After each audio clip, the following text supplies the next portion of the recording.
In this lesson, we're going to talk about end behavior. Actually, the title of the whole lesson is End Behavior, Horizontal, and Slant Asymptotes. We're going to look at all of these, but end behavior first. Now, what in the world does end behavior mean? If you're trying to graph a function, end behavior simply means what happens when you go way out that way, in other words, to plus infinity, and if you go way out this way, in other words, to minus infinity. What does the graph do? That's what we're talking about when we say end behavior. Now look at these two charts that I have for this example. In this chart, I'm letting x go way out that way. 10, 100, 1,000, 10,000, 100,000. I think you have to admit it's going way on out there toward plus infinity. What is the f function doing? Well, it starts at 11, 11.5, 11.9. Oh, look, it's getting very close to 12. This is incredibly close to 12. So here's what it's doing. If we make a little picture of what it's doing, let's draw 12 right here, the horizontal line y equal 12. Out here this way, what it's doing, it's below. See, it's 11, that's below 12. And the further out we go, apparently the closer it gets to it. It's asymptotically approaching it. Now let's see what happens when we go to negative infinity. Here's some negative numbers. They start at 10, minus 100, minus 1,000, all the way out to minus 100,000. You must admit, that's going really far this way. What is it doing? Well, it appears like it's also approaching 12. So it's 12.4, 12.1, 12.002, and finally we get incredibly close to 12, but it's doing it from above. You see, it was above 12. It's 12.4, and the further out we go with points, the closer it gets to 12. We say that it's asymptotically approaching 12. So our conclusion here is that we have a horizontal asymptote at y equal 12. And you're going to have some problems on homework where you have to interpret this from some charts like this as to what it's doing in the end behavior. So in the end behavior, it has a horizontal asymptote, both ends, at y equal 12. Example 2. Well, on this one, look at the function we're given. We're given the function 4x over x minus 5. Now what we want to find out is the end behavior, and then we want to sketch this thing. We already know that there's a discontinuity at 5. Look, if you put in 5, you're in trouble. You got 0 on the bottom, which is forbidden. So at x equal 5, you just take the root of that, set x minus 5 equals 0, the solution is 5. Here at 5, there is a vertical asymptote, so it's going to go down it that way, or maybe this way, maybe like that, maybe like that. In any event, we have a vertical asymptote at x equal 5. But what about end behavior as we go out way this way and way that way? Well, let's go this way first to minus infinity. What this example is inviting you to do is to put this in for y1 in your graphing calculator, and then go to the table and use these values for x in the table, and let the table produce the corresponding function value over here. Can you see that I am going to minus infinity? Can you see that here? This is clearly going to minus infinity. What is the function doing? The y values here. I think it's going to 4. Look at that. It starts at 2, it starts below 4, and gets up to 3s, and then 3.9999. That thing is going to 4. So let's draw a horizontal line here, and it starts below. See, it starts out at 2, which is below 4. And so, now by the way, that is going to be significant that that's a horizontal asymptote there. And you might notice that it says 4 right there. That's not an accident that 4 is the same as that 4. So in any event, as we go out this way, we're going to negative infinity, as you can see from the chart. It starts at 2 point something, and it just comes up and asymptotically approaches. It's getting very close. Now let's go this way to plus infinity, which this chart, again, you'd put in y1 in your graphing calculator in your chart, put in these x values. What's it doing? It's going off to plus infinity. These numbers are getting very large. And what is our function doing? It's starting out above. Look at it. It's up here at 8. And as we go out further and further, it comes down, down, down till it's almost on 4. That means it's asymptotically approaching 4. Now we can figure out what this thing does. It actually is going to do this. See it asymptotically approaching this? We already said it would. It asymptotically approaches here. Okay? So that's our graph. And we completed the graph by analyzing the end behavior.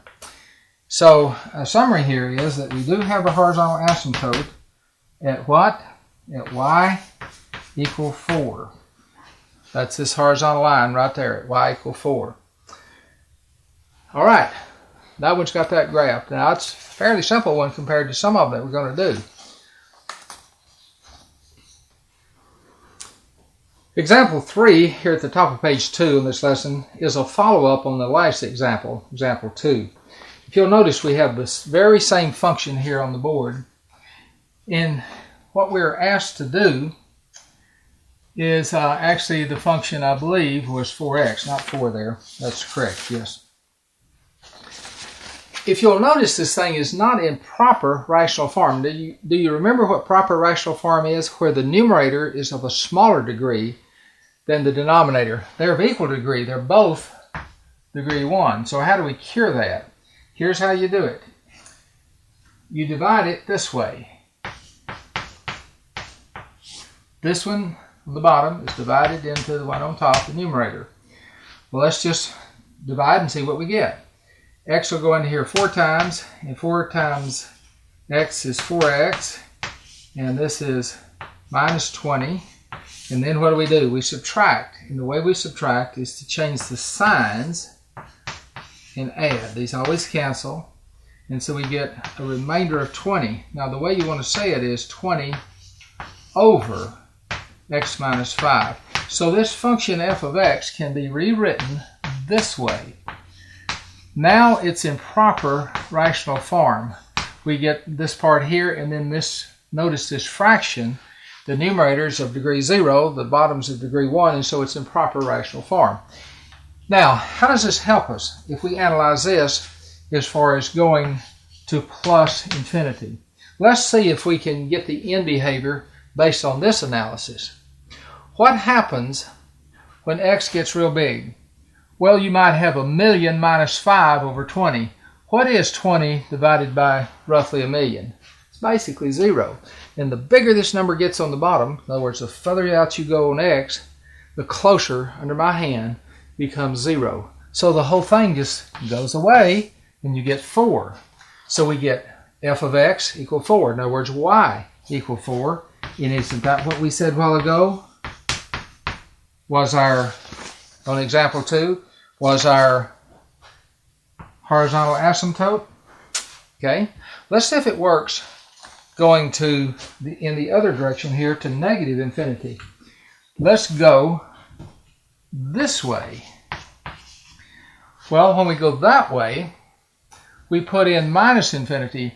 Well, what do we put in minus 1,000,000? What is minus 1,000,000 minus 5? Minus 1,000,000 and 5. What do you get if you divide that into 20? You get a tiny negative number, basically so tiny you can essentially throw it away.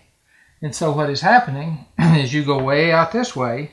What this thing is doing is going and approaching 4. See, this stuff wipes out because 20 divided by this huge negative number is basically 0. And so once again, we get f equal 4, which is just y equal 4, means it's approaching 4.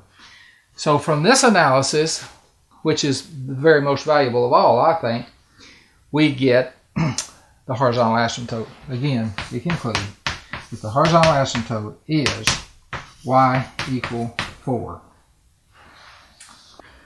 Example 4. In this example, we have this rational function Problem is, it's not in proper rational form. Why?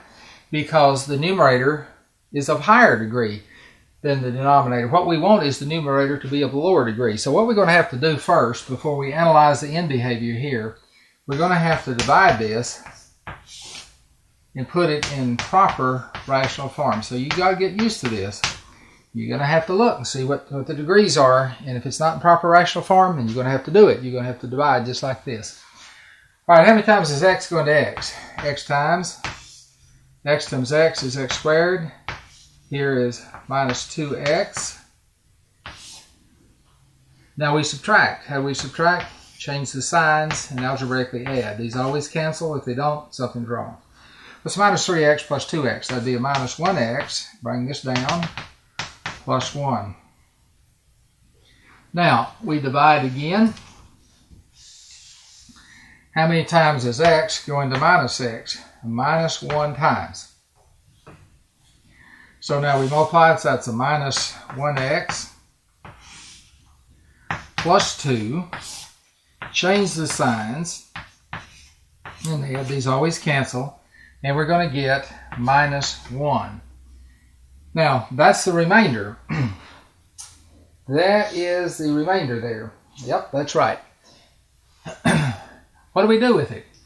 What we say is plus that remainder over x minus 2. Now, what that means is this function up here is really equal to this. You can rewrite this thing this way. It's x minus 1 plus this fraction over x minus 2. Now what we want to do is analyze end behavior here. End behavior is, one of them is going out to plus infinity. If you put plus infinity on the bottom, what is 1 divided by a huge number? It's basically 0. Just cover this up and you've lost it. So what's left? You're left with y, or f, this is the f function, equal to x minus 1. Oh my goodness. Y is equal to x minus 1. What does this mean? This means, for the very first time now, it's a slant asymptote. Let's show where this line lives. I'm going to just make the line dotted. It has a positive slope. It hits the y-axis at minus 1. That's slope-intercept form. So it hits right here. Now here's what we know. Catch this now. Here's what we know from this. As we're marching way out here to plus infinity, the function either approaches it this way or that way. It's approaching that as an asymptote, because when you go to plus infinity, y is equal to, basically behaves as x minus 1. Now right now in this problem we're not going to say which way. Is it that way or is it approaching it this way? We're not going to say, but we know we've got a slant asymptote. Now let's go to negative infinity. What would you get if you put in minus 1 over minus infinity minus 2? Same deal. This whole thing is a tiny fraction that's close to 0, and the further out here you go, the bigger x gets in a negative way, the closer this gets to 0. So again, the formula reduces to x minus 1. So it's behaving out this way as if it was x minus 1. So either the function does this, it asymptotically approaches the slant asymptote, or it does this. At this point, we're not sure which, but here's what we do know. We can say this answer in summary, that the slant asymptote is y equal x minus 1. Out there and out there, it approaches this straight line, x minus 1. That's the end behavior. Now what it does in between, that's up for grabs here. It might have all kind of bumps and gyrations on it, and that's something we'll look at later. But this is the slant asymptote that we have here. Let's look at the top of page 3 now. You have a box there that's a nice summary of all of this. And I purposely left the last example up here that we just finished working. That would have been example 4, I believe, where we had this slant asymptote. Now here's one of the things it tells you in the summary. When you're putting this thing in proper rational form and you're doing this division, let's get rid of these arrows here. When you're doing this division here, remember this is the remainder part that's going to go away to 0 when we go to plus infinity or minus infinity. If this part here is a constant, like it was on the example before this, then that means it's a horizontal asymptote. It's constant, going along at a constant y value. If it's a linear function like this, that's a slant asymptote. That's how you can tell. So you're going to look at this part here, not the fractional part, to determine what the end behavior is. It's a really neat trick, and it'll help you a lot on a lot of these problems to look at the problem this way. So take a look at that box. It's a good summary, and learn it.